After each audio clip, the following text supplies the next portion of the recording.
I, for today's teardown, not one but two vintage Soviet fuel quantity indicators. I believe it is what they are because here it is written letters in Cyrillic characters. So there is old-fashioned one and a little bit more modern. We will start with the old one. Apparently just a galvanometer inside, up to 700 liters. The body here is made of some kind of bakelite with captive brass nuts, exactly like on the other one. And the movement is hidden with this yellow circle of paint, just like here.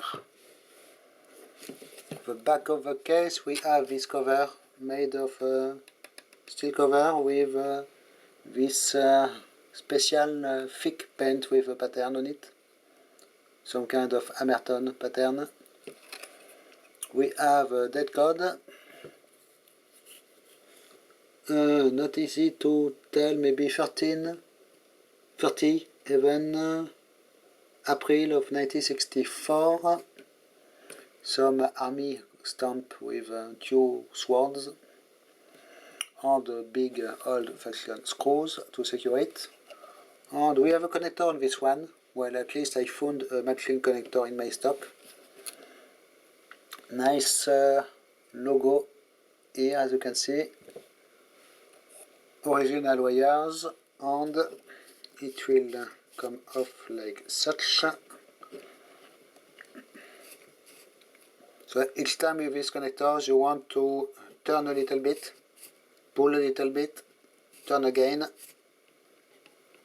until it does come out eventually. And you can see the contacts are silver coated. In the plug here they are still very bright and shiny. Here they are a little bit oxidized. Okay. And before I open it, just for your information, the diameter of it is 80 millimeters. And we have 90 millimeters between the all centers, it seems, and 63 in this direction. 4 millimeter screw holes here. So what do we have in it? I do not expect a lot for this one.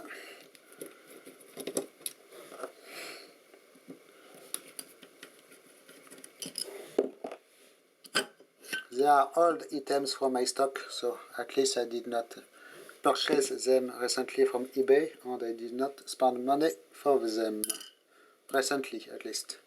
So inside of the cover is painted black, and we have two almost cardboard washers.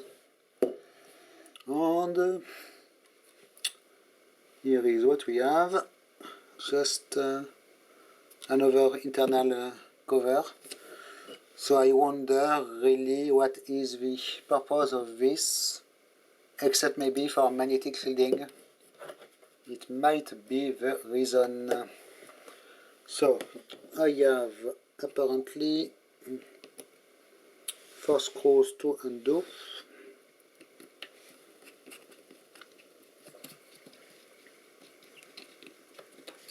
So just 1 second, they are not tight at all.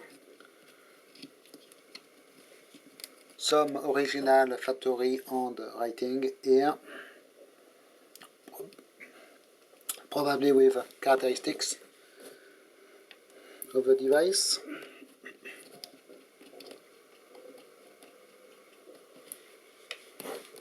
Last one is here.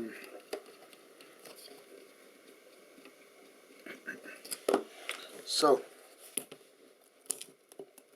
little bit of a rubber seal here all around,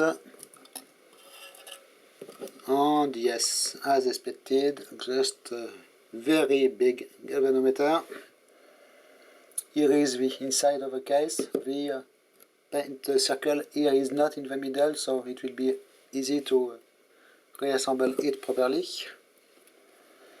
And what do we have?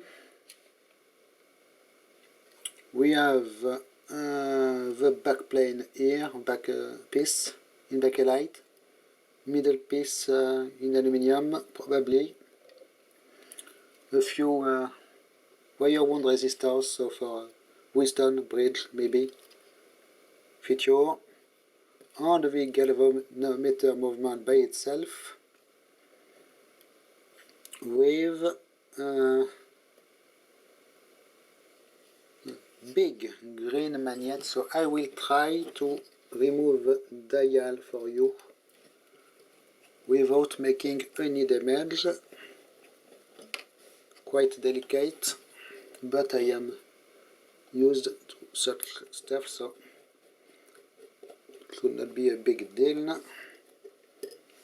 Here at the back I see just wires coming from the plug, some kind of bus bars even, you can see.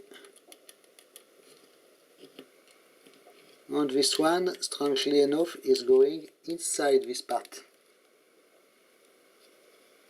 And I wonder what this disc here is for. Maybe it is some kind of a wire wound resistor. Again, that's in this. Because I was suspecting it should be the back bearing of the galvanometer, but it seems not. So it might be interesting to remove this thing also.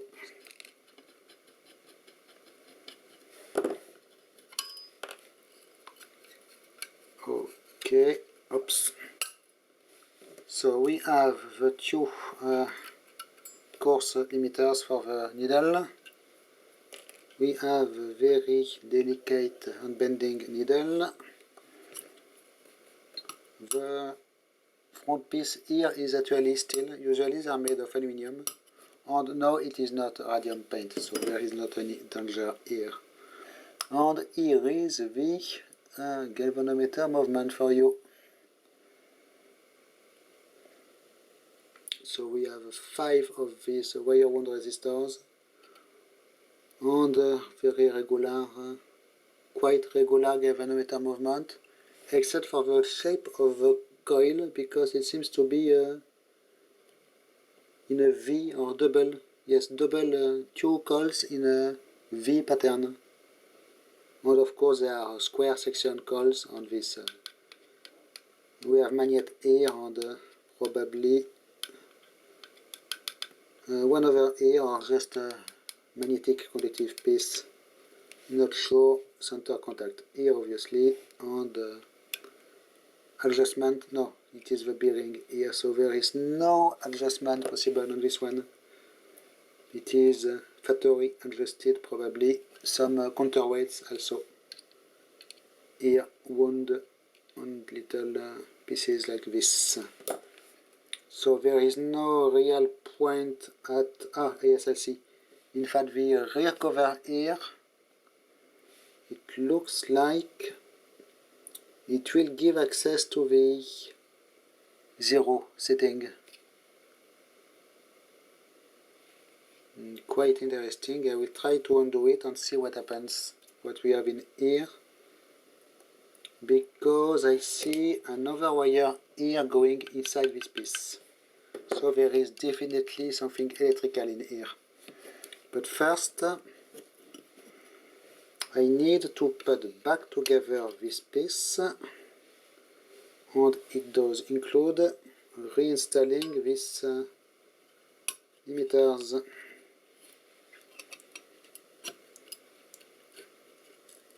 As you can see, and adjusting them maybe. So it will be a little bit tricky. Let's see if I can do it. I see. First I will install all the screws, and then I will adjust them. which is probably what they did in the factory.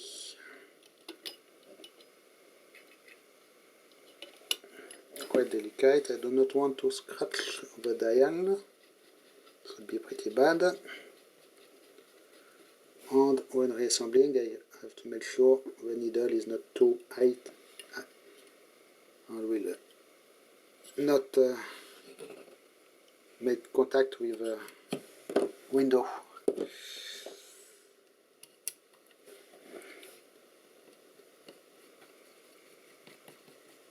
Okay.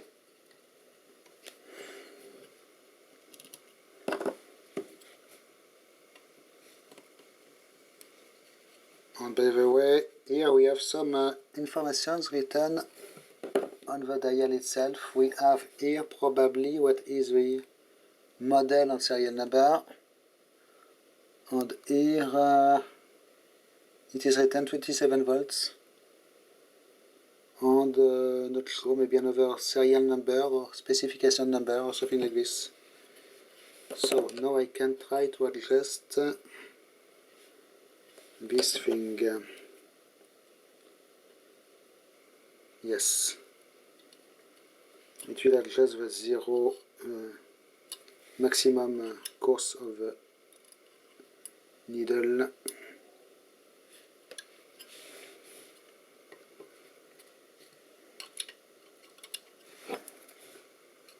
Let me try to do it. I guess it is not too bad. Oops. Okay, I guess it is good enough. Anyway, this thing is not going to be put in service anytime soon. And this one just here. Maybe a little bit more. Like this. Okay. Okay. So I reinstall the front piece. I turn it around, and now I have to find a tool to unscrew this. So let's see if it is possible with this security to screw tool. It seems yes, not easy. So what do we have? Oh. I see some winding. Actually, it will not come completely off, but there is probably a coil in here to compensate something for the galvanometer, maybe, or just another wire wound resistor. And somewhere here we have also the hole for the adjustment of the 0 point on the galvanometer. So I will reinstall this. So quite a weird construction, this thing. Okay, so time to go to the second instrument, this one. So this one is not clearly written letters. We have two scales and two needles, as you can see, marked number 1 and 2. It is not clear which one is for which scale, because you can see the inside one is up to 404.75 times 1000, while the outside one is up to 8000. So maybe it is for two fuel tanks or something completely different. I am not sure. Oh, it is written here, excuse me, kilograms. So yes, it is in tons of fuel, or maybe it is a weight and balance indicator. It is also possible if it is for cargo or airliner aircraft. it is quite useful to have your weight balance, so it might be this also.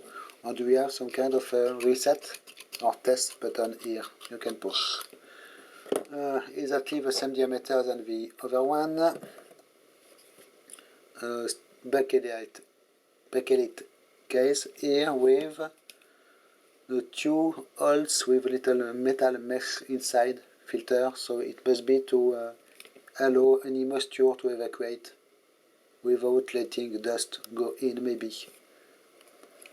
On the back we have the connector is a bigger one here, as you can see. We have a few quality stamps, and here the model number, it seems Cyrillic Y, T, Cyrillic D, or U maybe, -52. And a big round connector with a little bit of damage here. Still silver coated contacts, but I have not the matching plug here. And your regular Soviet screws.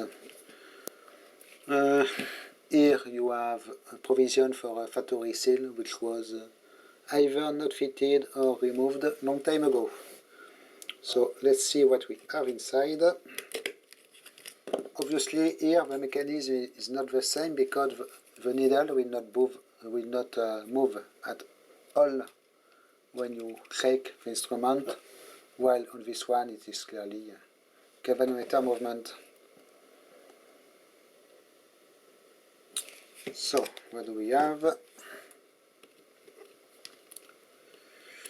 I suspect some kind of servo motor setup, dual, probably 2 times exactly the same thing.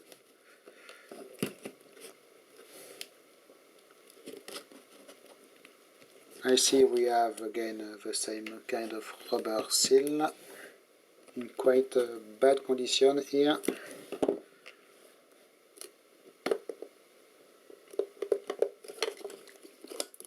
Come. Yes, a little bit delicate because actually you have to be careful of the inside pieces here that will come in contact with the dial. So the front button here is attached with a circlip, and here is what we have. So I believe I will not take this one further apart, but you can see we have the back piece in bakelite again, a wall deal of gears here in brass or bronze, a main middle piece in die-cast some kind of die-cast aluminium or Zamac metal, something like this. And we have, yes, 2 times this kind of motor, gears at the back, that will move, yes, the needle, a very nice noise.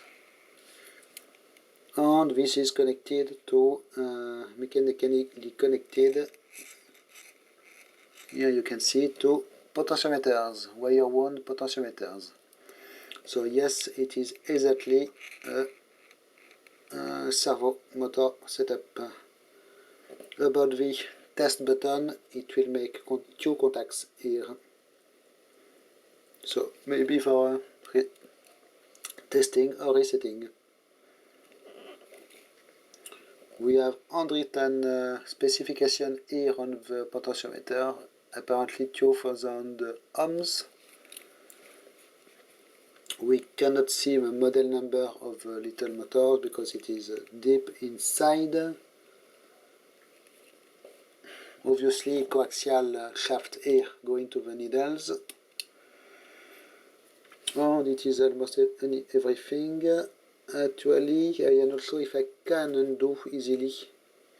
If I undo this bolt here, I will not be able to pull very much, it seems, because the wire is a clump here at the back.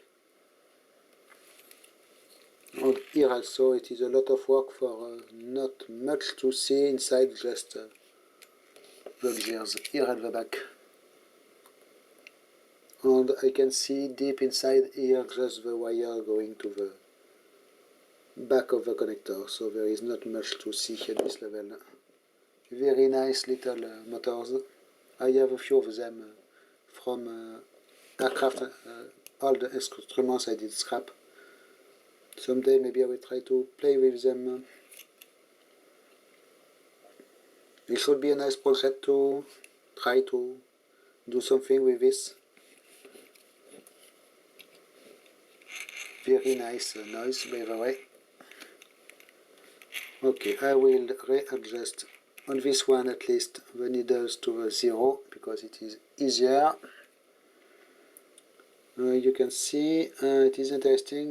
We have two. We have the dial piece here, and they did add another piece here, very thick, mostly just to support this set of contacts. It seems brass contacts here with silver or something pads.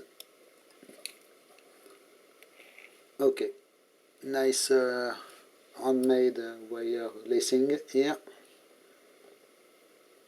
just for 3 wires, quite interesting, and some serial number or work number stamps. Now the serial number is here, and it is actually a quite big one.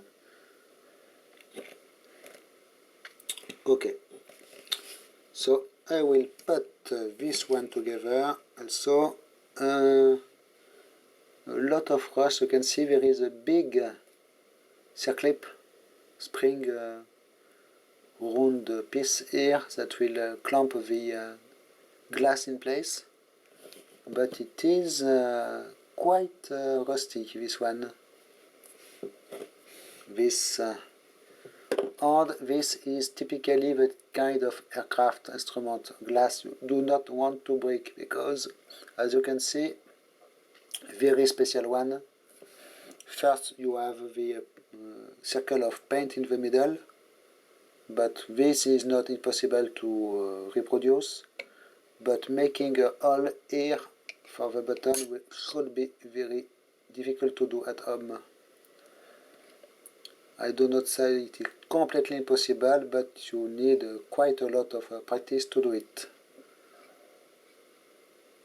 And by the way, I found you can, if you need cheap glass or not too thick to do such works, you can find them in picture frames. Cheap picture frames will have quite thin glass of 1 or 2 millimeters thick, and easy to cut.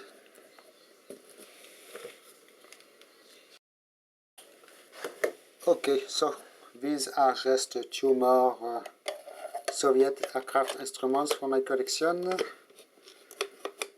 This one I had there for a long time.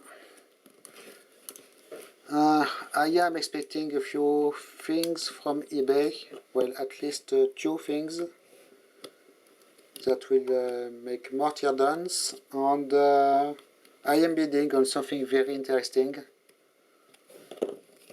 but I am not sure. It is a laboratory, well, ophthalmologist instrument, big machine in fact, 20 kilos of equipment, and it is really cheap, but I am not sure if I will get it or not. We will see. For now I will reinstall these screws.